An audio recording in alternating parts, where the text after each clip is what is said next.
There is a moment most men never speak about out loud. You are somewhere ordinary, a cafe, a gathering, a sidewalk, and a younger woman looks at you, not through you, not past you, at you, and something in you responds before your mind can intervene. And then your mind intervenes hard. You tell yourself it was nothing, that she could not possibly, that whatever you felt was the product of wishful thinking, not reality. You tuck it away before it can embarrass you. You move on. But something lingers. That lingering is not delusion. It is not vanity.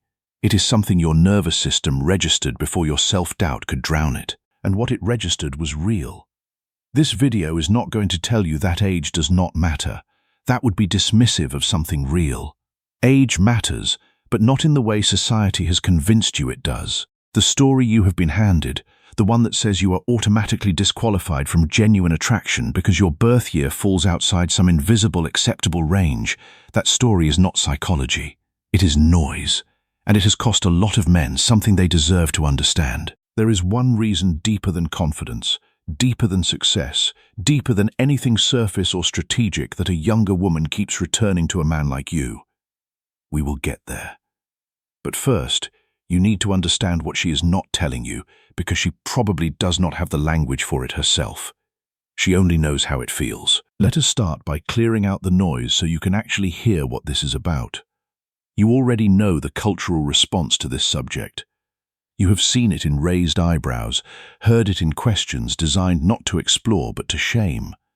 Maybe you have internalized some of it yourself. The voice that says this is inappropriate. This is self-deception. This is something a man does because he cannot accept his own stage of life. That voice speaks with such confidence that most men simply accept it as truth. But here is what that voice never addresses. Attraction is not a social calculation. It is a nervous system event, and the nervous system does not consult a calendar before it responds. When a woman feels something toward a man, her body does not first pull up a spreadsheet. She is not running an algorithm that subtracts your age from hers and generates a compatibility score. What she is actually responding to at a level that precedes conscious thought is a set of signals. Signals about safety, signals about steadiness, signals about whether this man is present or performing, signals about whether being near him makes her feel more herself or less. Those signals have almost nothing to do with how old you are. They have everything to do with what you have become. Dr. Stephen Porges, whose polyvagal theory has transformed our understanding of human connection, explains that the nervous system is constantly scanning for cues of safety or danger in our environment. When a woman is in the presence of a man who is grounded, who is not anxious or performative, her nervous system can settle. And in that settling, attraction can emerge naturally. The problem is not your age. The problem is that you have been trying to understand her response through a framework that was never designed to explain it. You have been measuring yourself against a standard built for a different kind of attraction, one based on speed and novelty and physical competition. And by that measurement, you will always come up short. But that is not the measurement she is using. The things you have been quietly apologizing for, the slowness, the gravity, the lack of urgency, the certainty you carry, these are not liabilities dressed up as virtues. They are the signal itself. And some women read that signal louder than anything else a man could offer. The philosopher John O'Donoghue, an Irish poet and philosopher, once wrote that a person's presence is not just a physical reality, but a spiritual and emotional one as well. When you enter a room, you bring not just your body, but your history, your wounds, your wisdom, your stillness. That presence, which has been forged over decades, is something that a younger woman who has spent her life surrounded by the restless energy of her peers may find herself drawn to precisely because it offers something she has rarely encountered. Here is what most men at any age fundamentally misunderstand about what is happening when an older man draws a younger woman in. They assume she is tolerating the gap, that she is making a compromise somewhere, trading something she would prefer for something else she values more, that eventually the gap will become a problem she can no longer manage. They imagine her attraction as partial, as contingent, as something with an expiration date written into it from the beginning. That is not what is happening for many women, especially those who have moved past the early rush of purely novelty-driven attraction. The qualities that come with significant life experience are not secondary, they are primary. And the age gap itself, the years of survival and refinement it represents, is not the obstacle to her attraction. In many cases, it is precisely the source of it. Research cited in a 2024 article on why young women fall for older men points to a complex mix of emotional, developmental, and societal influences, with financial and emotional stability often cited as key factors. But beyond the surface-level explanations, what women are often seeking is a partner who meets them where they are in life with clarity and emotional steadiness. Think about what age quietly builds in a man who has paid attention to his own life. It builds the ability to sit in a room without needing to own it. It builds the capacity to let a moment unfold without forcing it toward a predetermined outcome. It builds a kind of emotional weight, not heaviness, but gravity. The sense that this man has already survived enough, that he is no longer trying to prove something, that he has somewhere to stand that does not require your applause to remain solid. Now, think about what a woman's nervous system is looking for, not what her friends might approve of, not what performs well in a cultural context, what the part of her that operates below her conscious reasoning is actually seeking. It is seeking that gravity, that stillness, the presence of a man who has nothing to prove to her. The young man who walks into a room slightly competitive, slightly anxious to establish himself, slightly volatile in his humor, he is visible, he is energetic, and he can be compelling. But there is a different kind of man. The one who sits down, laughs quietly at something private, and does not explain himself. The one who is not scanning the room for approval. The one whose presence has a weight to it that does not demand anything in return. She notices that second man. She may not know immediately why, but she notices. And the first exhale begins. The quality of his presence makes her feel something she cannot always name, but knows is rare.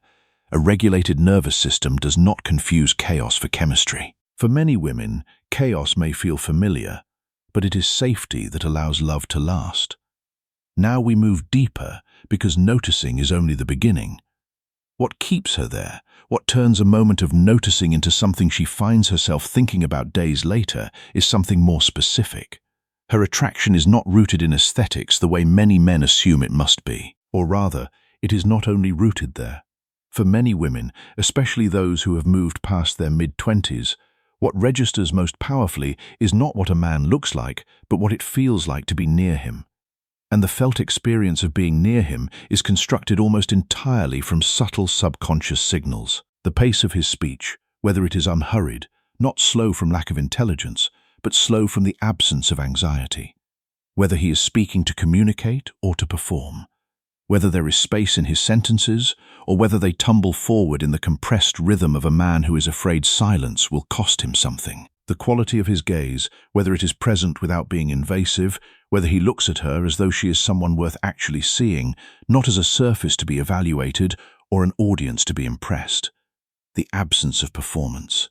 This one is harder to name, but easier to feel. A man who is performing, who has adjusted himself for the occasion, who is presenting a version of himself calibrated for her approval, produces a kind of subtle friction in a woman's nervous system. She cannot always name it, but something in her is quietly working, constantly checking whether what she is receiving is real. And that work is tiring. It erodes the ease a connection needs to deepen. A man who is simply present, not performing, not managing his image, not monitoring her response to calibrate his next move, produces the opposite effect. The friction disappears. The quiet checking stops. She relaxes in ways she often does not even register consciously. She is in a conversation with him, and at some point she realizes she has not once checked her phone. She is not braced for a sharp comment, for a competing narrative, for the anxious undertow of a man who quietly needs her to confirm that he is enough. She has simply been here in the conversation, and something in her has been exhaling slowly without her permission. She does not know exactly what she is responding to, but she feels the difference, and the difference registers. There is another quality that older men often carry without realizing its power, and it is one of the most precise signals a woman's nervous system reads in the early stages of connection. It is his relationship with silence. Most men, particularly those who feel the pressure of making a strong impression, work hard to fill silence. They treat a pause in conversation as a problem to be solved, a gap to be bridged, an absence that reflects poorly on them. They chase the laugh, hurry to the next topic, reach for a story before the previous moment has fully settled. She tests silence early, not deliberately, always. Sometimes just by going quiet mid-conversation or after something meaningful or simply because she is thinking. And the way he holds that silence tells her something no amount of articulate speech ever could. A man who panics in silence is telling her that his inner world is not settled, that he needs the conversation to keep moving because the stillness is uncomfortable for him, that he requires a certain level of stimulation and response to feel secure. A man who holds silence, who lets a moment breathe without compulsion, who does not rush to fill the space with noise, is telling her something entirely different. He is telling her that he is comfortable being here without anything to perform, that the space between words does not threaten him, that he does not need her constant engagement to feel okay. She goes quiet. He stays with it. He does not fidget verbally. He does not pivot. He simply holds the space present without pulling against it. She leans slightly forward. The silence became connection, not distance, and she felt it. This is not a technique. This cannot be faked in any sustained way. It is the natural byproduct of a man who has genuinely arrived somewhere in himself, who has accumulated enough living that the quiet no longer feels like emptiness. It feels like room. The philosopher Friedrich Nietzsche, who wrote with penetrating insight about human nature, once said that the most profound thoughts are born in silence, and that the world is kept alive by the unspoken. When a man demonstrates comfort with silence, he is communicating that he has access to that unspoken depth, that he is not afraid of what might emerge when the noise stops. And this is where it becomes important to understand something that most men, younger or older, never fully grasp about what she is actually searching for when she allows herself to get close to someone. We have been building toward it. Everything up until now has been preparation for this. There is something beneath all the signals we have examined, beneath the stillness and the unhurried presence and the silence and the gravity. Something that explains why those things matter and what they are pointing toward. We are about to go there. She is not naive about what she wants. The younger woman who finds herself drawn to a significantly older man, who allows herself to follow that pull past the cultural noise and into something real, she is in most cases not doing so from inexperience. She is doing so from information. Many of these women have already had the other version, the relationship that felt like the right age on paper and the wrong emotional texture in practice. The partnership where everything looked correct from the outside but required constant vigilance on the inside. The dynamic where love was present but emotional stability was not. Where tenderness could turn unpredictable, where disagreement could become destabilizing, where she spent more time managing the mood of the connection than simply existing within it. She knows what that costs, not theoretically in her body. She has felt the specific exhaustion of loving someone whose emotional architecture was still under construction, not blaming him, just knowing with the kind of quiet certainty that only lived experience produces that the texture of that was not what she wants to carry forward. When she encounters a man whose emotional structure is already built, who can disagree without escalating, who can hold a position without needing to win, who does not require constant emotional maintenance to remain stable, she does not respond to this with her head first. She responds with her nervous system, with relief, with the specific relaxation that comes when something you have been bracing for simply does not arrive. He disagrees with something she says, and instead of withdrawing, going cold, getting defensive, or pressing toward a victory that would cost the connection, he simply holds his ground calmly without making it mean something it does not need to mean, without needing her to capitulate in order for him to feel secure. She says to someone later, "He does not make me feel stupid. He is not threatened by me." That is not a small observation. That is her nervous system describing safety, the specific kind that most of the men she has been close to could not quite sustain for long. Not because they were bad, but because they had not yet arrived at the place where they could hold that kind of steadiness. She is not projecting a father figure onto him. She is not filling an archetypal need. She is making a clear-eyed recognition of something she has been looking for and had not found, and finding it in him. Slow down for a moment here, because what we are about to cover is the deepest layer of this entire subject, and it requires from you that the earlier parts did not just understanding, but recognition. The recognition of something you may have been doing without realizing, and something you can stop.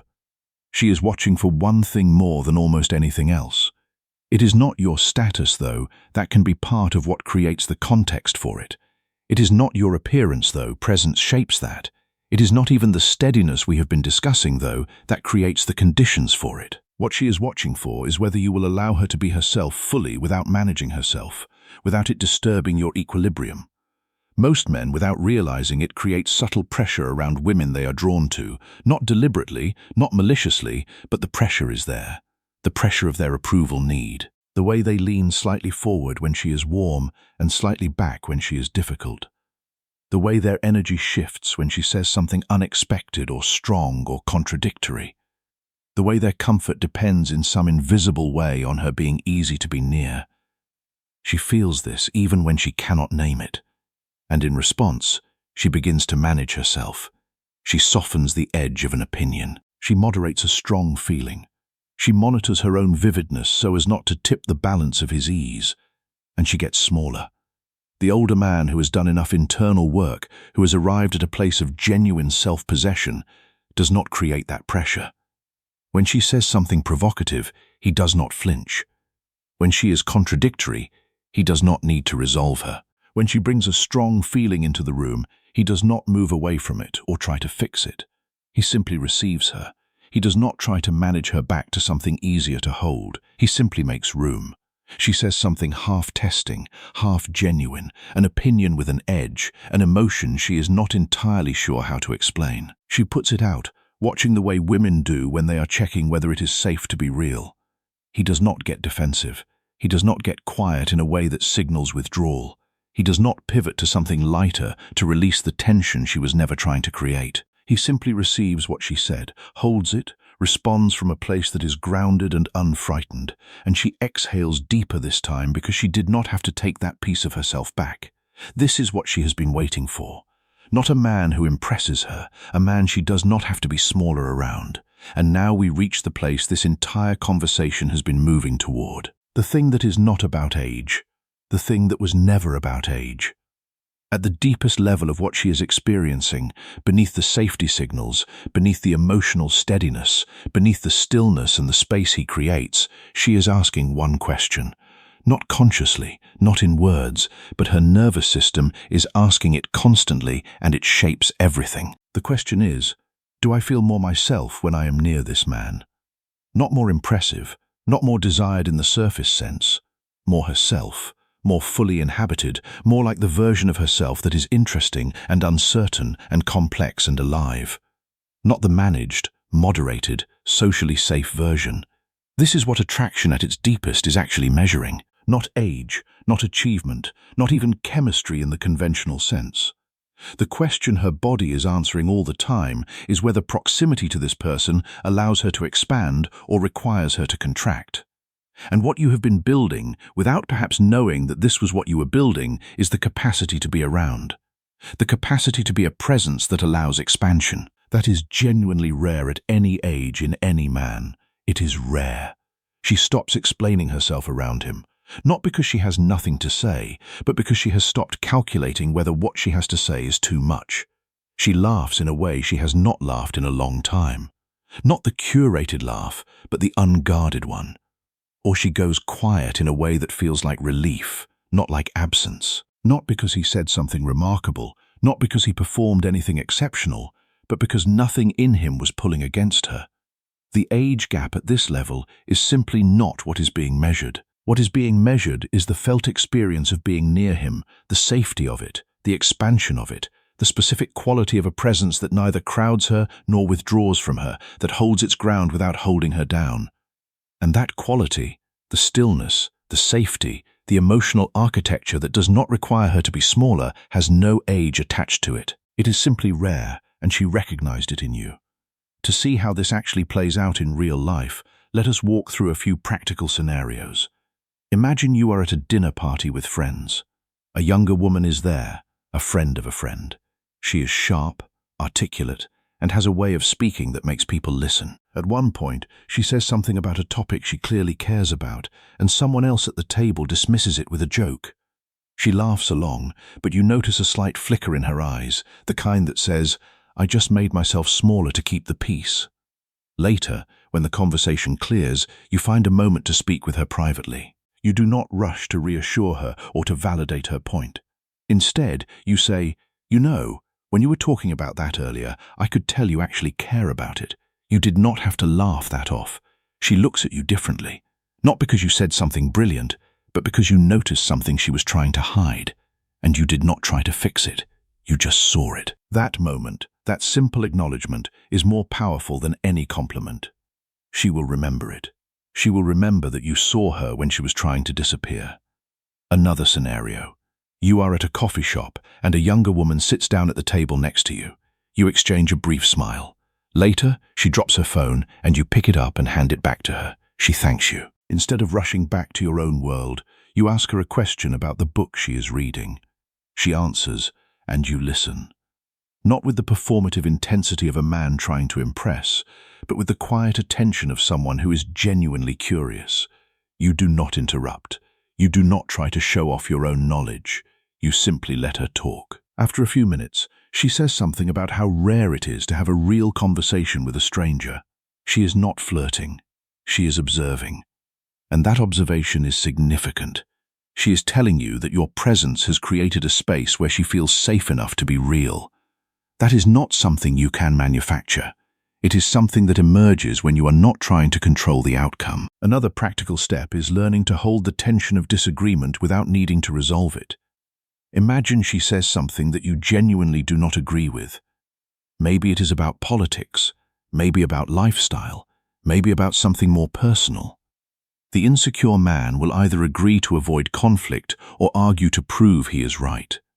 Both are forms of control. The grounded man simply says, "I see it differently." He does not explain himself at length. He does not try to convince her. He just states his position and lets it sit. She might push back. He does not flinch. She might ask why he thinks that way. He answers honestly, without defensiveness. And then he lets the conversation move on. What she experiences in that moment is not a debate. It is the presence of a man who is not threatened by difference. That is deeply attractive because it signals that he is not looking for someone to agree with him. He is looking for someone to be real with. There is also the question of how you carry yourself in moments of uncertainty. Perhaps she cancels a plan at the last minute. The insecure man panics, reads into it, asks if everything is okay, tries to reschedule immediately. The grounded man says, "No problem, let me know when you are free." He does not punish her with silence or chase her with questions. He simply accepts that plans change and moves on with his day. She notices that. She notices that his emotional state is not dependent on her availability. That independence, that lack of desperation, is one of the most attractive qualities a man can possess. It signals that he has a full life of his own, that he is not waiting for her to complete it. And that freedom is what makes her want to step into his world. The question you walked in with was, "Am I too old for this to be possible?" That was the wrong question, not because age is irrelevant, but because it was pointing you toward the wrong measurement. The right question is simpler and deeper. Have I become someone whose presence allows another person to feel more fully themselves? If the answer is yes, and for many men who have lived honestly through their years, it is yes, then what you carry is not a liability. It is something genuinely worth being near. And the right woman does not just tolerate that. She recognizes it in her body before her words can catch up. You do not need to announce this. You do not need to explain it or prove it or package it for her approval. You only need to be it and to stop apologizing for the years that made it possible. What you carry is not a remnant of something that was better earlier. It is what was always being built. And the men who understand this, who stop competing on terms that were never theirs to begin with, and simply allow the weight of what they have become to be present, discover something that the noise never prepared them for, that it was never the gap she was measuring. It was always the gravity. Let us consider another real-world scenario. You are at a gathering, and she is the center of attention, as she often is. She is funny, engaging, and everyone wants to talk to her. But at one point, you catch her looking slightly overwhelmed. She is still smiling, still performing, but you see the flicker of exhaustion. Most men would either ignore it or try to rescue her. You do neither. You simply catch her eye, give a small, knowing nod, and turn back to your conversation. Later, when she finds a moment to step away, she comes over to you. She does not say much, but she stands close, and there is a quiet gratitude in her posture. You did not try to save her. You did not try to claim her attention. You simply saw her, and you let her be. That moment of recognition is worth more than 1,000 compliments. She knows that you see her, not just the performance, but the person behind it. And that is the foundation of something real. Another practical step is to cultivate a life that is genuinely full. Not full in the sense of being busy, but full in the sense of having purpose. When you have something that matters to you, something that you are building, something that gives you a sense of direction, you naturally become less attached to outcomes in relationships. You are not waiting for her to give your life meaning because it already has meaning. That independence is not just attractive, it is essential. A woman who is drawn to you will be drawn to your purpose, not because she wants to be part of it, but because it makes you who you are. The philosopher Viktor Frankl, who survived the concentration camps and wrote extensively about meaning, observed that those who have a why to live for can bear almost any how. When you have a why that exists outside of any relationship, you become someone who can bear the uncertainties of connection without falling apart. And that resilience is magnetic. There is also the matter of how you handle your own history. Every man has a past. Some men carry it as a burden, as a source of shame or regret. Others integrate it into who they are and move forward. The difference is palpable. When a woman asks you about your past, she is not looking for a list of failures or a story of victimhood. She is looking to see how you have processed what happened to you. Have you learned from your mistakes, or are you still bitter about them? Can you talk about your past with honesty and without self-pity? The man who can say, "I made some choices I am not proud of, but I learned from them," is a man who has done the work. That kind of self-awareness is rare, and it is deeply attractive. It signals that you are not stuck in the past, that you are capable of growth, that you are not looking for someone to save you or to complete you. Let us return to the central question. What is she really looking for? Not the surface answer, not the easy answer, but the one that her nervous system is asking before her mind can catch up.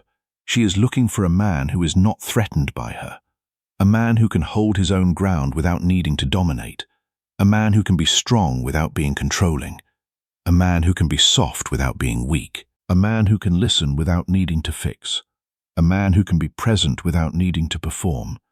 These are not qualities that come naturally to everyone. They are qualities that are forged over time, through experience, through failure, through reflection. And that is precisely why older men, those who have done the work, have an advantage that no younger man can replicate. They have had the time to develop these qualities. They have had the time to learn what matters and what does not. They have had the time to become the kind of person who can offer something that is genuinely rare. There is a quote often attributed to the writer Anais Nin, who wrote extensively about human connection: "We do not see things as they are, we see them as we are." When a younger woman looks at an older man, she is not just seeing his age. She is seeing what his age represents. She is seeing the story behind the lines on his face, the quiet confidence in his posture, the ease in his presence. She is seeing a man who has been tested and has not broken. And that is something that cannot be faked. The philosopher Carl Jung, who spent a lifetime exploring the depths of the human psyche, wrote that the meeting of two personalities is like the contact of two chemical substances. If there is any reaction, both are transformed. When you bring your fully formed, grounded self into connection with another person, the reaction is not superficial. It is transformative. It changes both of you. That is the kind of connection that she is seeking, not the fleeting thrill of novelty, but the deep resonance of two whole people meeting. If this opens something for you, a different way of seeing yourself in this, a quieter and more grounded frame, there is more here worth exploring. The next step is not strategy. It is understanding more deeply what she is looking for before she can name it herself. That is what the rest of this channel is built on. The philosopher Heraclitus one of the earliest thinkers to explore the nature of change, said that the soul is a harmony of opposites. When you embrace all that you are, the light and the dark, the strength and the vulnerability, the wisdom and the uncertainty, you become a harmony that others can sense. And that harmony, that wholeness, is what she is drawn to. Not your age, not your status, not your appearance, your wholeness. That is what has been there all along, waiting for you to recognize it. And once you do, you will see that you were never too old. You were simply becoming.